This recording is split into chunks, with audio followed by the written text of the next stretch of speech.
दुनिया अगर वैश्विक हो और वैश्विक दुनिया में एक देश को दूसरे देश की जरूरत पड़े तो जरूरत में किसी को पक्ष लेते समय बहुत ही विचारना होता है। यह गलती शायद तुर्की ने की जब वो खुलेआम पाकिस्तान के समर्थन में उतर आया। भारत ने तो उसे हैंडल कर लिया, लेकिन अब क्या तुर्की यह हैंडल कर पाएगा जब भारतीय तुर्की का बायकॉट करने लगेंगे? आज का सेशन इसी विषय पर है, क्योंकि तुर्की का और अजरबैजान का बायकॉट समस्त भारतीयों ने करना शुरू कर दिया है। वो सभी भारतीय जो घूमने के लिए तुर्की और अजरबैजान को अपने फेवरेट डेस्टिनेशंस में चुन रहे थे, उन्हें इनके चलते फिलहाल बैकलैशेस देखने को मिल रहे हैं। तुर्की ने जिस तरह से खुले तरह पाकिस्तान का साथ दिया, भारत पाकिस्तान के बीच चले इस वर्तमान ऑपरेशन सिंदूर में, इससे यह तो तय हो गया कि पाकिस्तान के साथ में तुर्की का आना भारत के लिए तुर्की के खिलाफ खड़े होने का एक अच्छा अवसर भी है।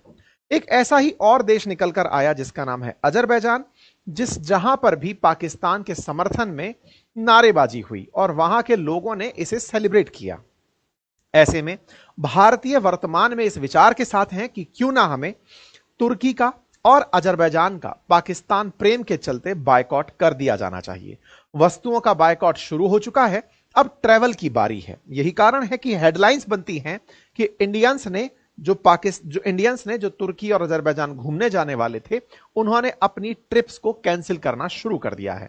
एक बार के लिए इस लोकेशन को समझ लेते हैं और लोकेशन के समझने के साथ साथ यह समझते हैं कि यहां आफ्टर ऑल लोग जा क्यों रहे हैं, जाने के पीछे का मेजर रीजन क्या, साथ ही साथ भारतीयों के लिए क्या और जगह खत्म हो गई हैं, तुर्की का क्या स्टैंड है। सारी बातें आज के सेशन में हम जानने का प्रयास करते हैं। तो देखिए, जब आप मेडिटेरेनियन सी से उत्तर की तरफ चलते हैं तो मेडिटेरेनियन सी से उत्तर की तरफ तुर्की मिलता है। तो पहला कारण जो मैंने कहा कि जा क्यों रहे हैं, तो असल मायने में ये जिस लैटिट्यूड पर पड़ रहा है वो थोड़ा ठंडा है, यानी कि वो जगह जहां पर थोड़ी ठंड है। इस समय जब गर्मी की छुट्टियां शुरू होंगी, बच्चे स्कूल से बाहर निकल करके कहीं घूमने की जगह तलाशेंगे, उस समय में एक अच्छे डेस्टिनेशन के रूप में तुर्की नजर आता है। तो पहला तो बड़ा कारण लोगों का जाने का ये है। सर, तो क्या और जगह नहीं है? क्या है? इसके पैरेलल में काफी सारी जगह हैं, जैसे इटली है, ग्रीस है, फ्रांस है, पुर्तगाल है। लोग इन जगहों पर भी घूमने जाते हैं। यही कारण है कि यूरोप में बहुत सारे इंडियंस का गर्मी की छुट्टियां बीता करती थी। अमीरों ने तो समय निकालने के लिए यूरोप को ही चुना था। ग्रीस में क्या है, थोड़ा कल्चर मैच करने लगता है, क्योंकि बहुत सी चीजें ऐसी तुर्की में बहुत सारा कल्चर एशिया से मिलता हुआ दिखाई देता है। लोग आपको पहचान वाले दिखाई देते हैं, इसलिए भारतीयों ने इसे एक फेवरेट डेस्टिनेशन के रूप में, और काफी खुलापन है यहां पर। ये नाम से रसप अर्दगन जो है वो भले ही मुस्लिम कल्चर की बात करते हो, लेकिन तुर्की इटसेल्फ में बहुत ज्यादा यूरोपियन कल्चर और खुलापन है। तो लोगों के द्वारा इसे एक डेस्टिनेशन के रूप में धीरे धीरे ऑप्ट किया जाना शुरू हुआ। बड़ी संख्या में बड़े सारे ट्रैवल व्लॉगर्स भी यहां गए, जिन्होंने इस जगह को कवर किया, लोगों को बताया कि ये जगह कैसी है, ट्रैवल फ्रेंडली है और लाख रुपए के अंदर एक आदमी आराम से यहां घूम के आ सकता है, यानी कि यहां का ट्रैवल किया जा सकता है। टिकट हटा करके बात कर रहा हूं। तो ऐसे में भारतीयों के लिए डेस्टिनेशन बनी ठंडी जगह, और उन्हीं ठंडी जगहों में से एक कैस्पियन सागर के किनारे लगा हुआ अजरबैजान, जहां पर जगह है बाकू, जिसकी राजधानी है बाकू। वहां भी लोग काफी ज्यादा ओपन कल्चर के लिए जाना शुरू किए। तो इस तरह से ये दो देश भारतीयों की पसंद बनना शुरू हुए, और इसी पसंद को फिलहाल अब बैकलैश झेलने को मिल रहा है। क्यों? क्योंकि तुर्की ने पाकिस्तान का सपोर्ट कर दिया था, और सपोर्ट भी छोटा मोटा नहीं, खुल करके सपोर्ट किया। मतलब बाकायदा भारत के साथ जब जैसे ही 22 तारीख के दिन आतंकी हमला भारत में होता है, तब पाकिस्तान के प्रधानमंत्री तुर्की में पाए जाते हैं। तुर्की बकायदा उनके समर्थन में बयान देता है। इतना ही नहीं, उनको बढ़िया मात्रा में अपनी तरफ से असलहा भेजता है, नेवी के शिप खड़े करवा देता है, अपने तीनों सेना के अध्यक्ष भेज देता है। यानी कि इसने हर संभव वो काम किया, और ड्रोन तक भी यहां भेजे गए, ऐसा रिपोर्ट्स में निकल कर आया। तो इसका मतलब तुर्की ने खुले तरीके से पाकिस्तान का सपोर्ट किया। इसी के एवज में अब भारतीय जो वहां जाने का प्लान कर रहे थे इन गर्मियों की छुट्टियों में, उन्हें अब लोग याद दिला रहे हैं। अब चाहे आप में से कुछ लोग कहेंगे, सर जो लोग जा रहे हैं उन्हें क्या मतलब, वो तो जाएंगे ही। जाने का मतलब इसलिए, हमारे देश में एक बहुत बड़ी दिक्कत है, अगर आप कहीं घूमने जाएं और उसकी तस्वीर ना डाल पाए तो घूमने की फीलिंग नहीं आती। क्यों? क्योंकि खुद को घूमने थोड़ी जाना है, चार लोगों को बताना भी है, जताना भी है कि देखो हम घूमने गए थे। अब अगर आप अपनी तस्वीरें किसी सोशल मीडिया हैंडल पर डालें और ये बताएं कि हम तुर्की गए थे, तो अजरबैजान गए थे, इन दो जगह का जैसे ही आप नाम लेंगे, आपके कमेंट बॉक्स में भर करके वो लोग आ जाएंगे जो आपको याद दिलाएंगे कि देखो भाई, तुम्हारे ही इस पैसे से पाकिस्तान की मदद की गई थी। तुम्हारी मर्जी है कि तुम देश के साथ हो या देश के खिलाफ हो। यही कारण है कि बड़ी संख्या में लोग अपनी फ्लाइट्स कैंसिल कराना शुरू कर दिए हैं और सोशल मीडिया पर boycott Turkey, boycott Azerbaijan, boycott Turkey Azerbaijan trend कर रहा है। जब ये चीजें ट्रेंड होने लगी तो ऐसे में तुर्की के तरफ से बयान आया, वहां पर अंकारा का जो टूरिज्म डिपार्टमेंट है उनकी तरफ से बयान आया और भारतीय लोगों से कहा गया कि ये हमें पता ही नहीं था, तुर्की के लोगों को अंदर से यह नहीं पता था कि आप दोनों देशों के बीच चल क्या रहा है। मैक्सिमम टर्की के जो लोग हैं वो इस बात से अनअवेयर थे कि भारत पाकिस्तान के बीच चल क्या रहा है। ये तो हमारे यहां के राष्ट्राध्यक्ष ने अपनी तरफ से फैसले कर लिए। तो इस तरह का जो बयान है ये और ज्यादा हास्यास्पद हो जाता है और वो भारतीयों को बोलते हुए और बुलाते हुए प्रतीत होते हैं। हालांकि भारत की तरफ से एक मेजर वेबसाइट जो टिकट बुकिंग के लिए जानी जाती है एज माई ट्रिप से, उन्होंने यहां पर एक बहुत अच्छा इनिशिएटिव लिया। इनिशिएटिव लेते हुए अपनी तरफ से ट्विटर हैंडल पर पोस्ट किया और कहा कि देखिए, जैसा पहलगाम अटैक हुआ और भारत पाकिस्तान के बीच का जो एस्केलेशन बढ़ा, उस समय तुर्की और अजरबैजान दो देश ऐसे थे जो पाकिस्तान के साथ आकर खड़े हुए। अगर आप जाना चाहते हैं तो हम आपसे कहेंगे कि आप अगर बहुत ज्यादा नेसेसरी फील करते हैं तो ही जाएं, इन्फॉर्म्ड रहें और ट्रैवल रेस्पॉन्सिबली करें। इसने बाकायदा ट्रैवल एडवाइजरी जारी करी।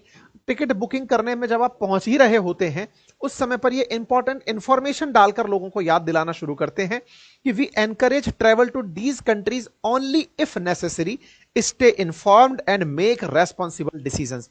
याद दिलाने का इस वेबसाइट ने टिकट बुक करते समय भी प्रयास किया। कहीं ऐसा ना हो कि आप टिकट बुक कराते समय तो आपको ध्यान नहीं था, बाद में कैंसिल कराना पड़े। तो इस वेबसाइट ने बाकायदा लोगों को याद दिलाना शुरू किया। एक सिंगर हैं विशाल मिश्रा, उन्होंने अपनी तरफ से कहा कि अब मेरा यह वचन है कि मैं कभी टर्की और अजरबैजान में अपने शो नहीं करूंगा। मतलब भारत में बहुत सारे ऐसे इन्फ्लुएंसर्स निकल के आने शुरू हुए, ऐसी बहुत सारी वेबसाइट्स, ऐसे बहुत सारे एंटरप्रेन्योर्स, नेता, जिन्होंने इस बात का विरोध करना शुरू किया कि भाई टर्की को हमें विरोध करना चाहिए, टर्की का विरोध, टर्की के टूरिज्म का भी विरोध होना चाहिए। ऐसे में बकायदा फिर से एज माई ट्रिप की तरफ से इनके जो डायरेक्टर हैं, वो जो सीईओ हैं, वो बाहर आते हैं और वो अपनी बात बताते हैं कि हम बिजनेस बाद में कर लेंगे, पहले देश है।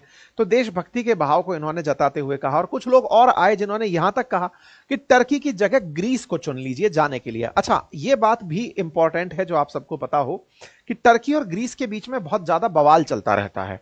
टर्की और ग्रीस के बीच में भारत पाकिस्तान की तरह ही बॉर्डर एरियाज को लेकर के डिस्प्यूट रहता है।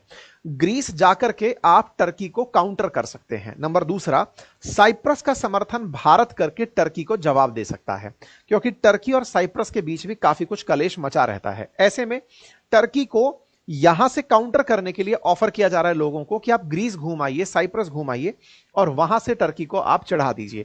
तो इस तरह की तस्वीरें ग्रीस की डाली जा रही हैं, लोगों को याद दिलाया जा रहा है कि अगर वहां तक जा ही रहे थे तो थोड़ा सा आगे साइप्रस है, वहां चले जाइएगा। यहां पे सर टर्की की तरफ से डिपार्टमेंट ऑफ टूरिज्म अंकारा की तरफ से ट्वीट आ जाता है, मैसेज आ जाता है और वो ये कहते हैं कि बड़ी संख्या में हमारी लोकल जो पॉपुलेशन है वो अनअवेयर थी कि आप लोगों के बीच में आफ्टर ऑल कन्फ्लिक्ट क्या चल रहा है। इसलिए हमारे यहां पर टूरिज्म में कोई दिक्कत नहीं है, आप यहां पर आए, हमारी होटल्स, रेस्टोरेंट, शॉप्स और जितने भी टूरिस्ट अट्रैक्शन पॉइंट्स हैं वो पूरी तरह से आपके लिए उपलब्ध हैं। हम आपको बेस्ट होस्ट के रूप में ट्रीटमेंट देंगे। मतलब इनके यहां की जनता को नहीं पता कि भारत पाकिस्तान के बीच क्या चल रहा है, लेकिन हमारी जनता को तो पता है कि तुम क्या कर रहे थे, नंबर एक। नंबर दूसरा, तुम अगर अब जान चुके हो तो अब जाकर के अपने देश के नेताओं से कहो कि इस तरह के मसलों में वो किस तरह का रुख अपनाएं, क्योंकि अल्टीमेटली भारत दुनिया में परचेजिंग पावर पैरिटी के हिसाब से दुनिया के 3 टॉप इकोनॉमीज में शुमार होता है। ऐसे में अगर हमारे यहां से देश के नागरिक निकलकर तुम्हारे देश में घूमने आते हैं तो बढ़िया पैसा खर्च करते हैं। मैं एक आपको आंकड़ा देता हूं, 1 लाख रुपए के हिसाब से अगर देश के नागरिक खर्च करने जा रहे हैं, लगभग 3.5 लाख पिछले साल 2024 में भारतीय तुर्की घूमने गए थे। मतलब लगभग 3300 करोड़ रुपए का, यानी कि लगभग $0.5 बिलियन का हमने इन्हें धंधा दिया, हमने इनको पैसा खर्च किया। हमारे देश का जो ग्रोथ रेट पकड़ी थी वो भारत से तेज पकड़ी थी, लेकिन भारत ने आज उसको बहुत पीछे छोड़ दिया है। आवश्यकता है अब हम चीन के साथ भी वैसा ही कंपटीशन करें, और जब तक हम उसको बायकॉट ना करें, जब तक उसे पीछे ना छोड़ दें। आप में से कुछ लोग कह सकते हैं कि विदाउट बायकॉट हम उसे पीछे नहीं छोड़ पाएंगे। उसके लिए हमें आवश्यकता है नीति बनाने की, भारत सरकार डिसाइड करे कि चीन से आगे निकलने के क्या तरीके हो सकते हैं, और यह असंभव नहीं है। ऐसा मैं इसलिए कह रहा हूं कि जिस समय चीन ने दौड़ना शुरू किया था 1990 के दशक में, उस समय अमेरिका चीन से बहुत बहुत आगे था, लेकिन आज चाइना अमेरिका के बाद दूसरी सबसे बड़ी इकोनॉमी बनकर खड़ा है। उसकी पॉलिसी में ऐसे परिवर्तन हुए, इस तरह का विजन देखा गया कि चीन तेजी से आगे बढ़ता चला गया, अब अमेरिका को कट्टर कंपटीशन दे रहा है। वैसे ही भारत को आवश्यकता है कि भले ही चाइना आज हमसे बड़ी इकोनॉमी हो, लेकिन हां, हम अपनी दिशा को अब इस तरह से दें कि एक दिन हम चाइना के साथ व्यापार करते हुए ही चाइना के साथ शत्रुता निभाएं, जैसे आज चाइना अमेरिका के साथ व्यापार करते हुए उससे शत्रुता निभाता है।